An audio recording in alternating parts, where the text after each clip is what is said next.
Amahoro y'Imana bane namwe bene data nshuti z'umusaraba, ndizera ko mwese aho muri muherereye ku migabane itandukanye y'isi mwaramutse neza bivanye n'aho muherereye cyangwa se abandi biriwe neza. Ndifuza kongera kubagezaho ifunguro ry'umunsi nk'uko bisanzwe ryo ku itariki 11 z'ukwezi kwa 12 mwaka wa 2024.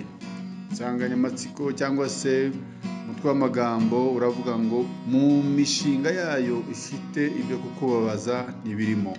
Mbere y'uko twinjira nyirizina muri iryo jambo ry'ifunguro ry'umunsi, ndagira ngo munyemerere nongerere mbaririmbire akaririmbo gatoya ko mu gitabo cyo gushimisha igice cya 178, hanyuma turangiza dusoma ijambo ry'Imana dusenge.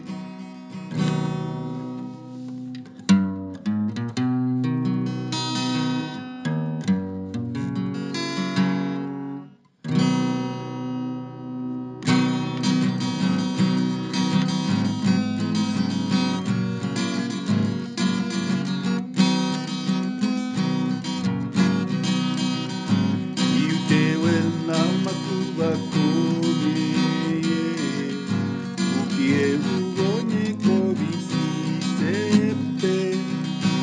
bari imigisha yawe ukwingana, erega myinshi yo gutangaza, bari yo migisha nunaha, Imana yakugabiye, uyibare usiganuwe, erega myinshi yo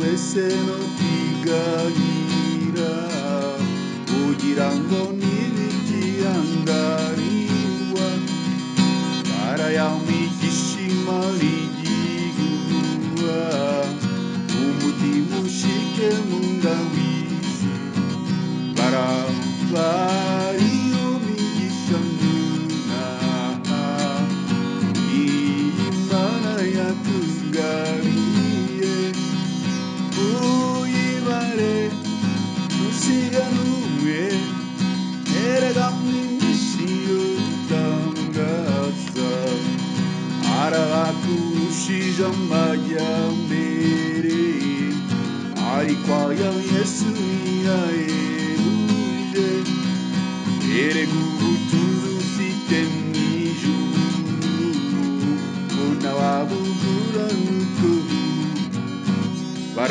barabari yo migisha nunaha,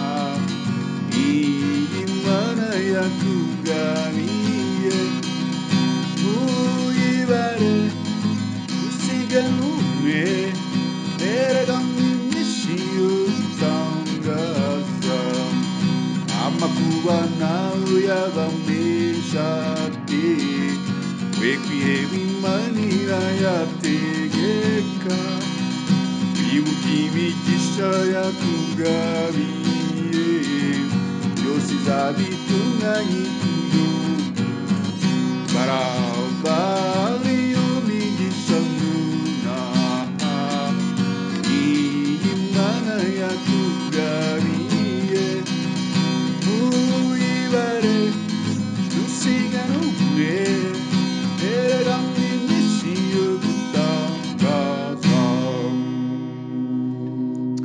Haleluya, haleluya. Bene data, ndagira ngo dusome ijambo ry'Imana riri mu gitabo cy'umuhanuzi Yeremiya ibice 29, dore ku murongo wa 11 tugeze kuri 14. Haravuga ngo, erega nzi ibyo nibwira nzabagirira ni amahoro si bibi, kugira ngo mbarembe umutima w'ibyo muzabona hanyuma, niko Uwiteka avuga. Kandi muzanyambaza, muzagenda munsenga, nanjye nzabumvira, muzanshaka mumbone, nimunshakana umutima wanyu wose, nzabanwa namwe, niko Uwiteka avuga, kandi nzagarura abanyu bajyanywe ari imbohe, nzabakoranya mbakuye mu mahanga yose n'ahantu hose aho nari narabatatanyirije, niko Uwiteka avuga, kandi zabagarura aho nabakuje mukajyanwa muri imbohe. Amen. Bene data, tumaze kuririmba indirimbo ivuga ngo iyo utewe n'amakuba akomeye ukiheba ubonye ko bicitse pe, byubara imigisha yawe uko ingana, erega ni myinshi yo gutangaza. Hari igihe umuntu agera mu bibazo akabona ibibazo gusa ntabone ibisubizo. Ni ngombwa ko umuntu akwiye kujya areba akabara ibibazo afite, ariko akareba nanone n'ibisubizo afite, ukuntu Imana yamugiriye neza. Ukwiye kujya ugera ukicara ukabara, ukamenya ko hari abafite ikibazo cyo kubona imyambaro, hari abafite ikibazo cyo kubona ibyo barya, hari abafite ikibazo cyo kubona aho baba, ariko wowe urahafite. Nubwo ufite icyo kibazo kigukomereye cyane, ariko hari ibindi byiza byinshi kandi ufite ukwiye kubara, hanyuma ukiringira Imana. Ariko ngo bari iyo migisha nonaha ngo iyi Imana yakugabiye, ngo uyibare ntusige n'umwe, ngo rega ngo ni myinshi yo gutangaza. Arangira avuga ngo hari abakurushije amajyambere, ngo ariko aya Yesu niyo ahebuje cyane. Kuba utunze Yesu muri wowe gusa ni iby'agaciro, kuba ufite Yesu muri wowe gusa ni iby'agaciro. Ngo ugira ngo se ntibikihanganirwa, ngo bari iyo migisha ngo Imana ijye iguha, umutima ushike mu nda wishime.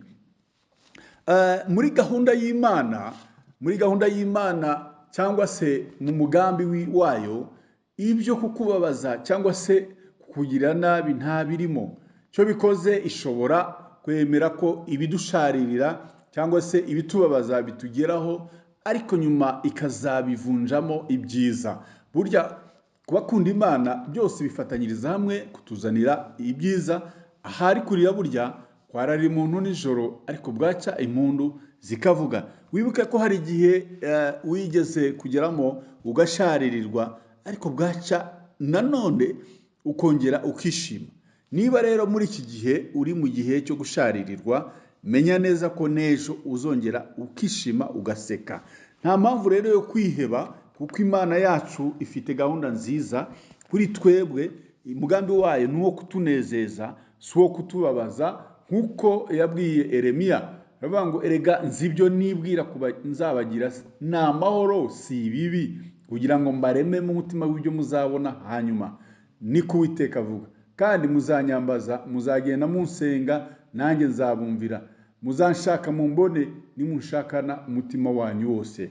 Mwene data, ndagira ngo nkubwire ngo nubwo uri mu bihe bikomeye, komeza wiringire Imana, komeza ushikameho, ukomeze Imana uyikomereho, nayo izakugirira neza. Ndagira nkubwire ngo uyu ni umwanya mwiza. Uyu munsi ibyo uri buze guhura nabyo, ukomere ushikame. Imana y'amahoro irakugira neza kandi ikomeze kukwitaho. Ifunguro ry'uyu munsi ribashe kugutunga. Sinzi ibibazo urimo, sinzi intambara urimo, sinzi ingorane urimo, ariko menya neza ko Imana muri gahunda zayo, mu mushinga wayo, mu mishinga yayo, ntabwo ifite kukubabaza, ahubwo ifite kukugira neza. Ijambo ry'Imana ridufashe kandi tugire neza mu izina rya Yesu Kristo. Mwari kumwe na mwene so Bishop Apollinaire Musafiri Gakombe, cyumba mukuru itorero The Evangelical Covenant Church of Rwanda ICCR. Ndagira ngo dufatanye aho uri ngusengere. Imana y'amahoro ikugire neza muri uyu munsi wa none, cyangwa se mu ijoro, cyangwa se bivana naho uherereye. Data, mu izina rya Yesu Kristo, ndagushimiye ko wabanye natwe, ndagushimiye ko watubyukije amahoro, abandi ukaba wabirije amahoro mu mpande zitandukanye. Ineza yawe ikaba yakomeje kutwomaho, tukaba twabyutse turi bazima, n'abarwayi bakaba bategereje gukira, n'abafite ingorane n'intambara bakaba bizeye gutabarwa nawe. Urakoze rero, ubane natwe mu mishinga turimo, muri gahunda z'uyu munsi, ibyo tuza gukora byose bitubere byiza. Urakoze, urakarama, bana n'abera bawe baherereye hirya no hino ku mugabane itandukanye y'isi. Ishimwe n'icyubahiro byawe none iteka ryose mu izina ryawe ryera Yesu Kristo umucunguzi wacu.